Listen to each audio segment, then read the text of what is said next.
Hello, dear students. How are you all? I hope you all are well and safe at home. Dear students, in this video, I am going to explain you chapter number 12, A House and Home. A House and a Home of Standard 5th, subject English. Please open page number 84 of your textbook.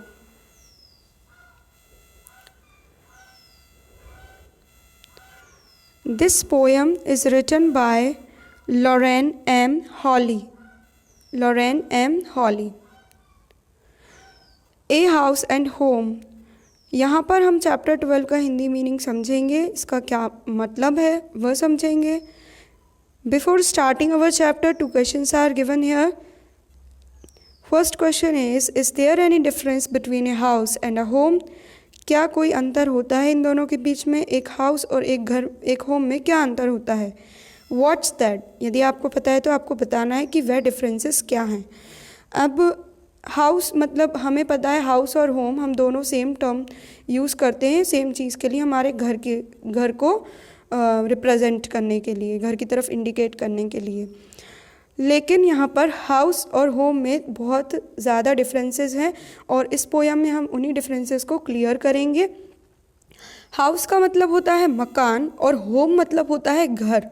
अब आप सोच रहे होंगे कि दोनों एक जैसे ही होते हैं, पर यहाँ पर डिफरेंसेस भी होते हैं। जैसे हाउस मतलब मकान जिसमें कोई ना रह रहा हो, जिसमें फैमिली ना हो, सिर्फ वो मकान बना हुआ है, उसमें कोई नहीं रहता, तो हम उसे कहते हैं ना कि ये मकान है। और एक मकान घर कब बनता है?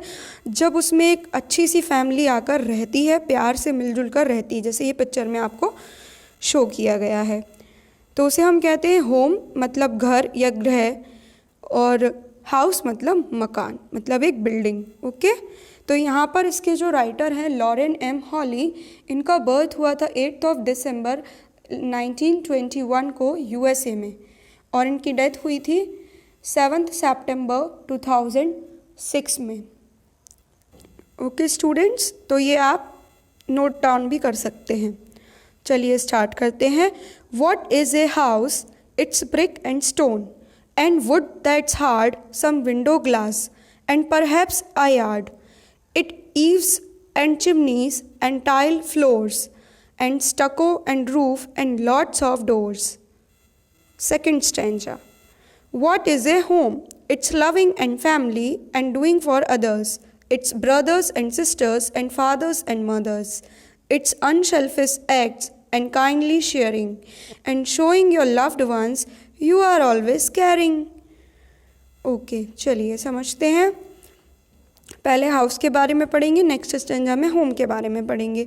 What is a house? यहाँ पर आपसे राइटर कहना चाह रहे हैं कि एक मकान क्या होता है।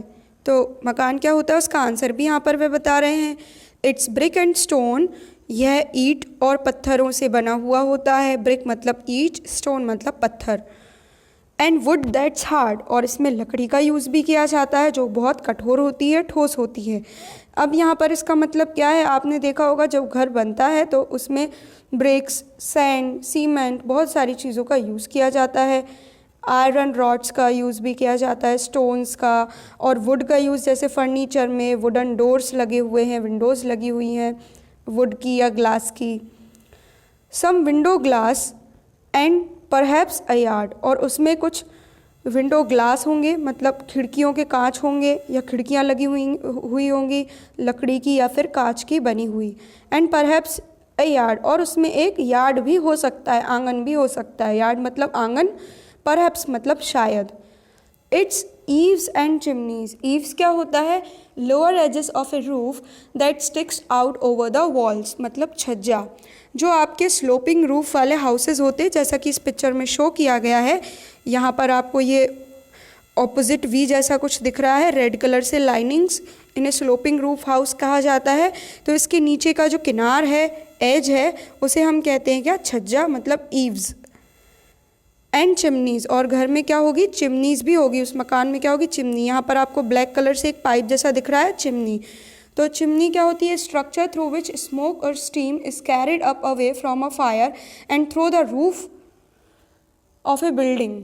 मतलब एक ऐसा स्ट्रक्चर, एक ऐसी संरचना जहाँ से धुआं या भाप ऊपर की ओर जाती है आग के सहारे, नीचे आग जल रही होती है। आपने देखा होगा टीवी में या कहीं रियल लाइफ में भी आपने देखा होगा, टीवी सीरियल्स या कार्टून्स में नीचे आग जलती है, फायर लगती है और उसका जो धुआं ऊपर उठता है वो चिमनी के थ्रू बाहर निकल जाता है। घरों में लंबी लंबी चिमनियाँ बनाई जाती हैं उस बिल्डिंग के छत के ऊपर से। कई घरों में होती है या कई इंडस्ट्रीज़ में आपने देखी होंगी, फैक्ट्रीज़ में लगी होती हैं।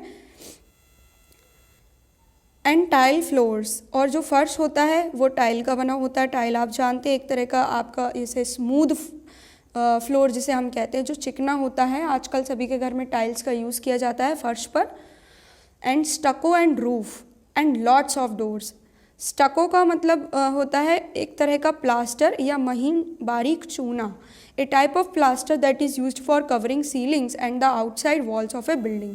एक तरह का प्लास्टर जिससे हम सीलिंग को कवर कर सकते हैं या हमारी इमारतों की दीवारों के बाहर उसे यूज़ करते हैं। पेंट करने के लिए आपने देखा होगा, पेंट करने से पहले कई लोग चूने का इस्तेमाल करते हैं उसे पेंट करने में, तो हम उसे स्टको कहते हैं, महीन चूना या प्लास्टर एक तरह का।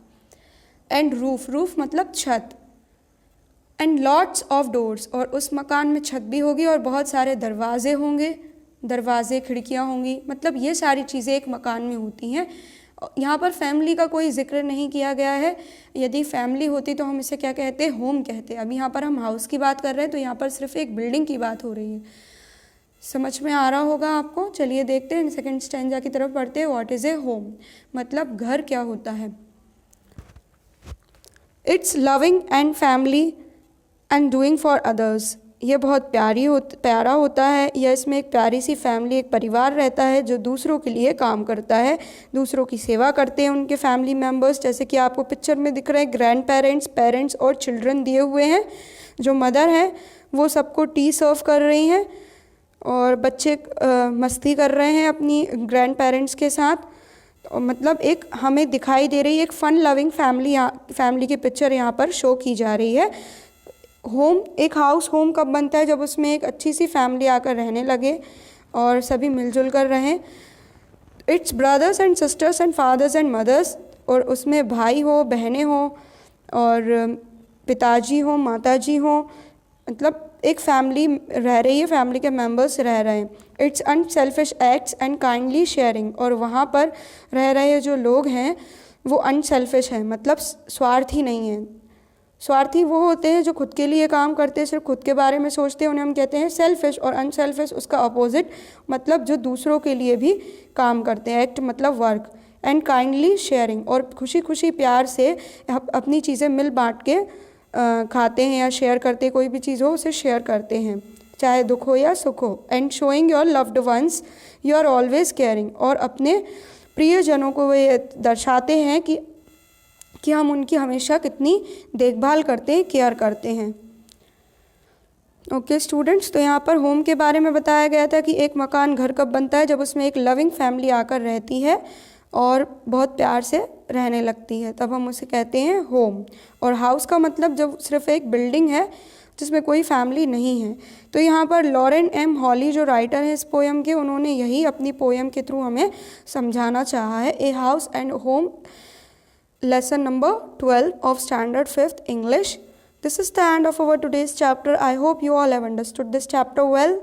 We will meet very soon with our another video. Till then, stay safe, stay home. Goodbye everyone. Have a nice day to you all. Thank you so much to join the class.